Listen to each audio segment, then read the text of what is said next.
നമസ്കാരം. നിത്യജ്യോതിഷത്തിലേക്ക് എല്ലാ മാന്യ പ്രേക്ഷകർക്കും സ്വാഗതം. ഇന്ന് 2025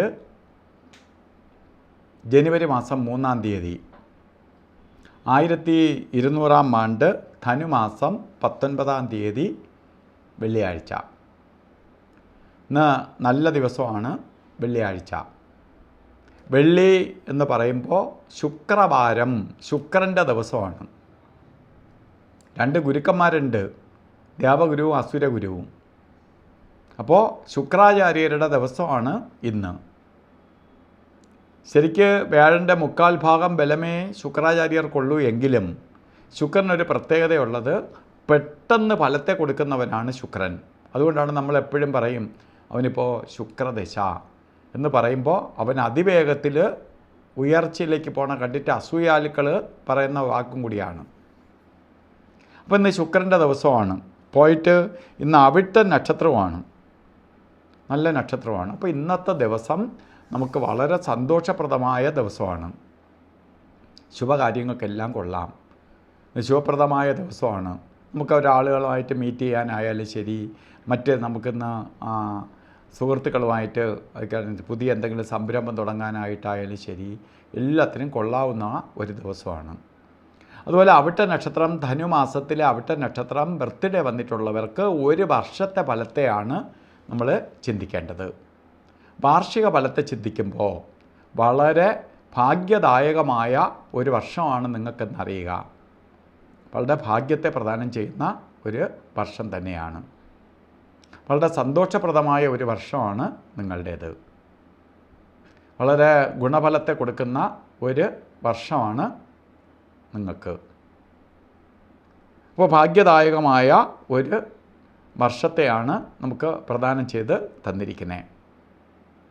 അപ്പോൾ ശുക്രനെന്ന് പറയുമ്പോൾ ശരിക്ക് വീട് വെക്കാനാവട്ടെ, കല്യാണം നടക്കാത്തവർക്ക് മംഗല്യം നടക്കാനാവട്ടെ, അപ്പോൾ വിവാഹ ജീവിതത്തിൽ ചെറിയ ചെറിയ പ്രശ്നങ്ങളായി നിൽക്കുന്നവർക്ക് അത് പരിഹരിക്കപ്പെടാനാവട്ടെ, എല്ലാത്തിനും കൊള്ളാവുന്നുള്ള ഒരു വർഷമാണ്.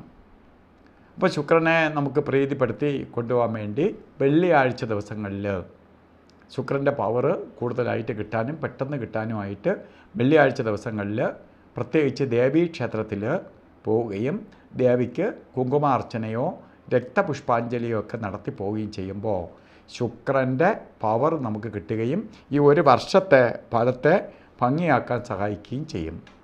അപ്പോൾ ഇന്നത്തെ ദിവസം നല്ല ദിവസമെന്ന് ഞാൻ പറഞ്ഞു.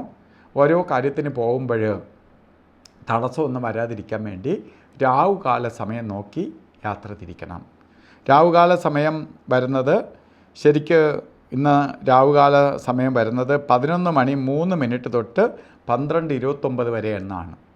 10 തൊട്ട് 12 മണി വരെ എന്ന് കലണ്ടറിൽ രേഖപ്പെടുത്തിയിട്ടുണ്ടെങ്കിലും 11:03 തൊട്ട് തുടങ്ങുകയുള്ളൂ. അത് 12:29 വരെ രാവുകാല സമയം. അതുപോലെ ഒരു കാര്യത്തിനും കൊള്ളാത്ത 2 സമയങ്ങളാണ് അഭിജിത്ത് മുഹൂർത്തമല്ല, ഏറ്റവും കൊള്ളാത്ത 2 സമയങ്ങളുണ്ട്. അതായത് ശരിക്ക് ഗുളികകാല സമയവും യമകണ്ഠ കാല സമയവും. ഗുളികകാല സമയം ഇന്ന് വരുന്നത് 8:12 തൊട്ട് 9:37 വരെയും യമകണ്ഠ കാല സമയം വരുന്നത് 3:21 തൊട്ട് 4:46 വരെയും. ഇന്ന് ഒരു ദിവസം ഏറ്റവും കൊള്ളാവുന്നുള്ള ഒരു മുഹൂർത്ത രാശിയാണ് അഭിജിത്ത് മുഹൂർത്തം. ഇന്നും അഭിജിത്ത് മുഹൂർത്തം വരുന്നത് 12:05 തൊട്ട് 12:53 വരെയാണ്. നമുക്ക് ഇന്നല്ലാതെ തന്നെ മുഹൂർത്തമുള്ള ദിവസമാണ് എങ്കിലും അതിൽ ഏറ്റവും വിശിഷ്ടമായ ദിവസമാണ് ഇന്ന്. അതുപോലെ ഇന്ന് വെള്ളിയാഴ്ച ഓരോ കാര്യത്തിന് പോകുമ്പോൾ വസ്ത്രധാരണത്തിന് പ്രാധാന്യം കൊടുക്കണം. ശരിക്ക് റെഡ് മിക്സായിട്ടുള്ള വസ്ത്രവും കൂടി വസ്ത്രധാരണത്തിൽ ഉൾപ്പെടുത്തണം. ഇപ്പോൾ ചുവപ്പ് കലർന്ന കളറോ കൂടി ഉൾപ്പെടുത്തുന്നത് ഭാഗ്യത്തെ കൊണ്ടുവരാൻ സഹായിക്കും. പ്രപഞ്ചത്തിൽ നിന്ന് പോസിറ്റീവ് എനർജി നമ്മളിലേക്ക് ആകർഷണം ചെയ്യാൻ സഹായിക്കും. അപ്പോൾ ഇന്നത്തെ ദിവസം എല്ലാവർക്കും ഐശ്വര്യപ്രദമായി തീരട്ടെ എന്ന് സർവേശ്വരനോട് പ്രാർത്ഥിച്ചുകൊണ്ട് നിർത്തുന്നു. നന്ദി, നമസ്കാരം.